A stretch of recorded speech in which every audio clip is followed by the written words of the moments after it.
baffled. There must have been some sort of power surge during the night, or something.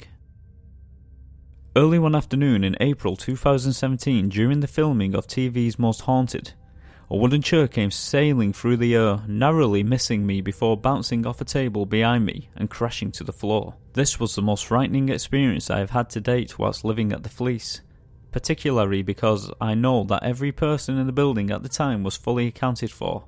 They were standing right in front of me when it happened.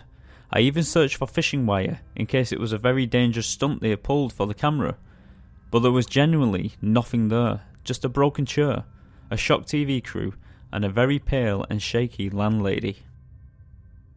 In September 2017, I awoke in the dead of night with a very strange feeling that someone was in the bedroom watching me. I sat up and quite clearly saw the shadow of a hunched up person sitting at the end of my bed. The shadow remained there for what seemed like ages, but was in fact only 30 seconds or so, and then faded away. October 2017 saw the commencement of a very strange ongoing phenomenon. In the first floor living accommodation, there is a long, low, twisted corridor.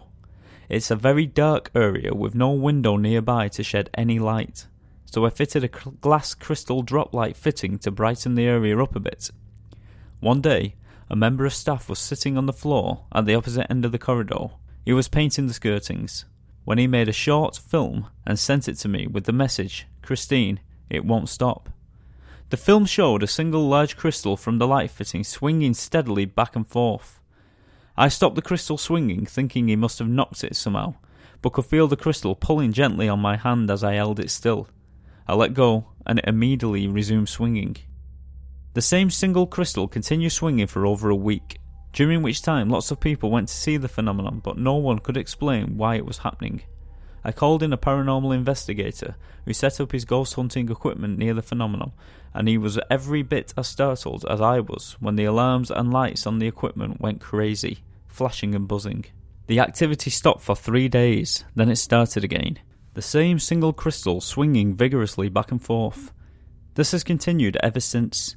It swings for a few days, and then stops for a few days.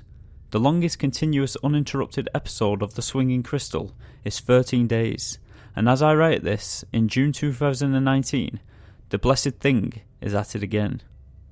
Late in 2018, a large stainless steel glass washing machine inexplicably moved about 2 feet across the floor, blocking a doorway that was the one and only entrance into the room where it stood.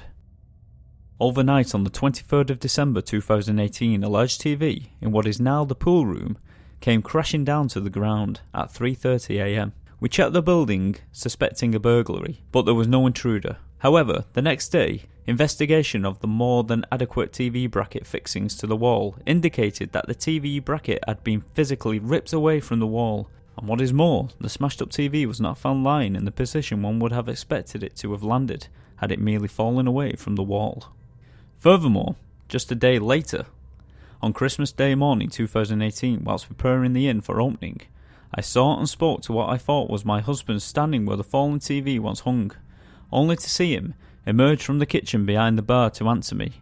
Disconcerting to say the least. At the time, there wasn't anyone else in the building.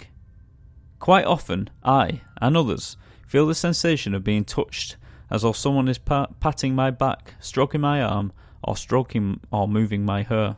I also feel that I am not alone in an empty room, being watched sometimes. This is a pleasant, warm experience, but other times it most definitely isn't pleasant at all. Strange scratchings on the bedroom wall and creaking footsteps heard coming from empty rooms are commonplace. I must state at this juncture, however, that living at the Fleece Inn is not intimidating at all. Whoever or whatever we are sharing our lovely home with is not malevolent or dangerous. In fact, we quite often feel that some of the occurrences are amusing, possibly due to a little bit of childish mischievousness, and more often than not, they make us smile.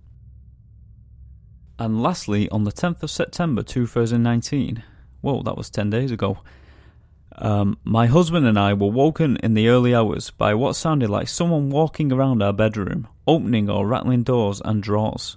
We both clearly heard mumbling voices, and my husband heard someone whispering in his ear. This went on for quite a while, until tired and exhausted, my husband shouted, "Okay, stop it now. We know you're here, now let us get some sleep."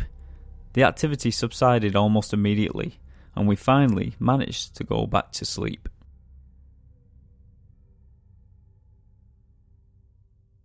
And that's it. We've come to the end of the email from Christine and the end of the episode. Thank you very much, Christine, for sending that in. It was very informative and really interesting. I really enjoyed reading it, and I hope you guys enjoyed listening to it as well. Before I go, I'd like to give you a little bit of information on the next episode I will be releasing. I'm currently researching the Ouija board, or Ouija board, Ouija, I'm not too sure how to pronounce it. That'll be the first thing I research, is how to pronounce that correctly. So I'm going to be researching the history of the board. Where did it all start? Who started it?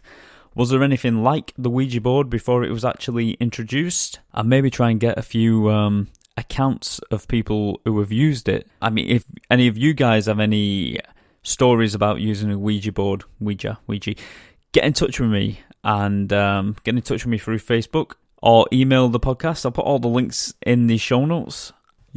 Send me your story and we'll share it on the show. And I really look forward to hearing from you. Until then, take care, don't have nightmares, and I'll see you next time. Take care of yourself. Bye-bye.